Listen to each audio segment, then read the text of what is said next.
Facility location in business. Ang facility location ay isang mahalagang desisyon para sa isang negosyo. Ito ang proseso ng pagpili ng tamang lugar para sa factory, warehouse, store office na may direktang epekto sa gastos, logistic efficiency at success ng business.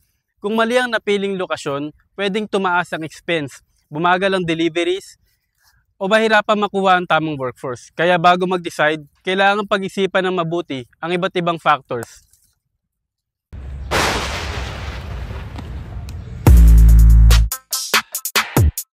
So ano nga ba talaga ang location decisions? It's simply the process of choosing the best place to put your business. Kailangan mong isaalang-alang ang lahat ng factors na makakaapekto sa operasyon ng iyong business, like accessibility, cost, and competition. Example, imagine gusto mong magtayo ng coffee shop. Kailangan mong isipin, accessibility, madali bang puntahan ng mga tao? Mas okay kung mas malapit sa offices o busy streets. Cost, saan mas mura ang rent? Pwede ka makatipid sa ibang lugar, pero baka konti rin ang customers.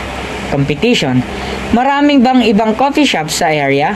Baka mas mahirap kung sobrang dami ng kalaban.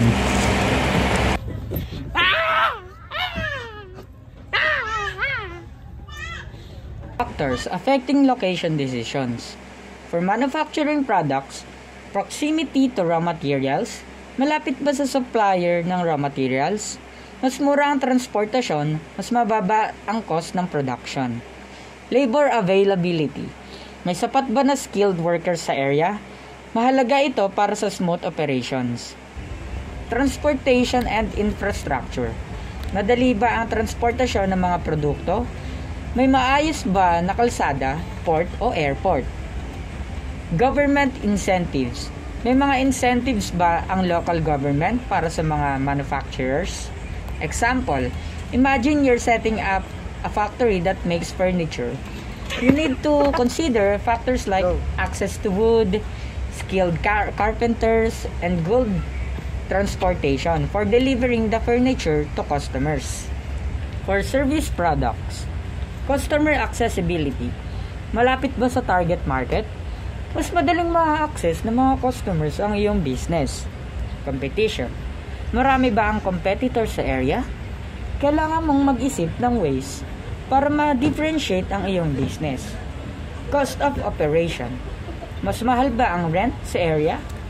Kailangan mong isaalang-alang ang cost ng utilities, taxes, and other expenses. Example, if you're opening a restaurant, you need to think about where your target customers are located, the competition in the area, and the cost of renting a space.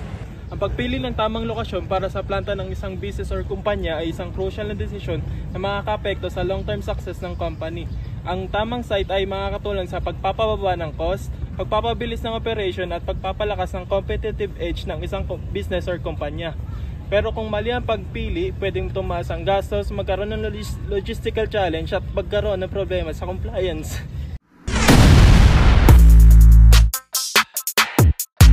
Para makasiguradong na best location ang mapili natin, kailangan nating i-consider ang mga sumusunod. Country. Sa pagpili ng bansa na pagtatayo ng planta, dapat i-consider ang mga sumusunod. Economic condition, katulad ng tax policies, labor cost at government incentive na makakatulong sa finances. Political stability para sa security ng investment at long-term operation. Infrastructure, dapat may access na sa transportation, utilities tulad ng tubig at kuryente at maayos na communication system. Proximity to markets, mas mainam kung malapit sa domestic at international markets para mas madali ang distribution. Halimbawa, Jollibee Foods Corporation, mayroon na itong manufacturing plant sa Laguna at Batangas na nagpapadali sa logistic at distribution upang matugunan ang mataas na demand sa Pilipinas at Asian markets.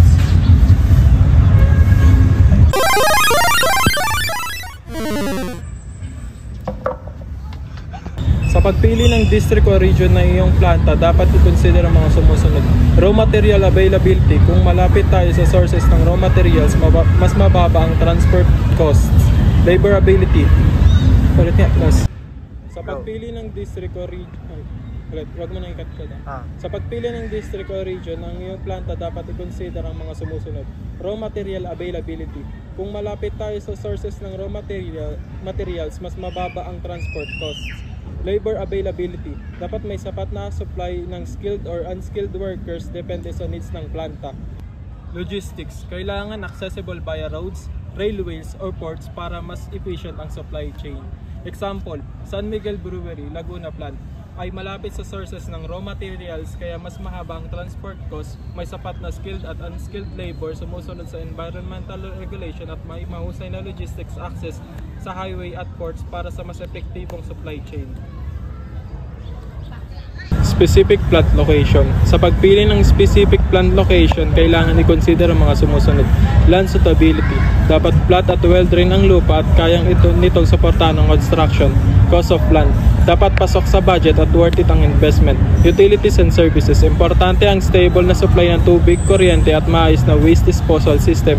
Future expansion. Dapat may extra space kung sakaling mag-expand ang operation sa future. Community impact. Siguraduhin na hindi makakapekto ng malaki sa local communities at safe ang surroundings.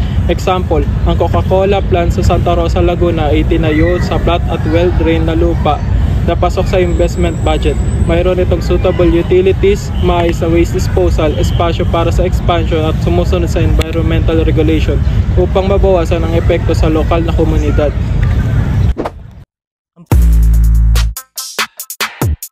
Pagpili ng tamang lokasyon ay mahalaga para sa isang negosyo. Ang magandang lokasyon ay nakakatulong sa tagumpay, mas mahusay na serbisyo sa mga customer at paglago ng kumpanya. Facility Master Plan. Ito ay isang pangmatagalang plano sa lokasyon at paglago ng negosyo. Halimbawa, ang SM Prime Holdings ay sumusunod sa planong ito nang hintayo ang SM Seaside City Cebu. Pinag-aralan nila ang paglago ng merkado, accessibility, future expansion. Dahil sa maingat na pagpaplano, patuloy nagtagumpay ang SM Malls. Site Evaluation. Sinusuri ang lokasyon ay angkop para sa negosyo. Halimbawa, bago buksan ng IKEA Philippines sa Molopecia Complex, pinag-aralan nila ang dami ng tao. Maraming bumibisita sa MOA araw-araw. Logistic. Malapit sa Manila Bay para sa imported na produkto. Paglago. May espasyo para sa expansion at online warehouse. Dahil dito, mas maraming customer ang naabot ng IKEA. Micro-level planning. Tinututukan ng maayos ng operasyon sa loob ng lokasyon. Halimbawa, sa Jollibee. Maingat nilang pinaplano ang mga sumusunod. Drive-thru, gumagamit ng handheld device at dual lanes, kitchen layout. Malapit ang deep fryer sa counter para mas mabilis ang Chicken Joy. Order management, digital screen para sa epektibong pagseserbisyo. Dahil dito, mabilis at maayos ang serbisyo ng Jollibee araw-araw. Alam nyo ba, ang pagpili ng tamang lokasyon para sa negosyo ay para ang pagpili ng jowa. Dapat hindi lang dahil sa ganda, kundi dahil sa may strategic advantage. Iba tayong mga Pilipino, kung saan mura, doon tayo, budget friendly. Pero hindi lang mura ang basihan. May tatlong technique sa location analysis na dapat nating alamin. Simulan natin sa factor rating method. Dito makikita natin ang iba't ibang factors tulad ng renta, traffic ng customers at lapit ng mga suppliers. Parang pagtingin sa qualification ng isang jowa, parang may checklist. Maganda ba? Check. Mabait ba? Check. Marunong magluto? Syempre double check yan. But wait, there's more. Kasi may isa pang techniques, ang center of gravity method. Dito, titignan kung saan ang sentro ng demand para mas madaling maabot ang customers. Example, kung gusto mo makita si Crush, dapat alam mo kung saan siya madalas pumunta. Para hindi halatang sinusundan mo siya, dapat strategic, hindi stalker. Bossing, nandito ako. At ang huli, ang least cost method. Ang target naman nito ay piliin ng lokasyon na may pinakamababang gasto sa transportasyon o logistics. Example, parang sa LDR, mas mababa ang gastos kung malapit lang kayo sa isa't isa. Kasi kung malayo, mahal ang pamasahe, di ba? Kaya maraming nasasaktan sa LDR kasi mahal na sa puso, mahal pa sa bulsa. Kaya sa pagpili ng lokasyon, hindi lang puso ang pinapairal, dapat may utak din. Kaya tandaan nyo, sa negosyo man o sa pag-ibig, laging gamitin ang factor rating, center of gravity at least cost method.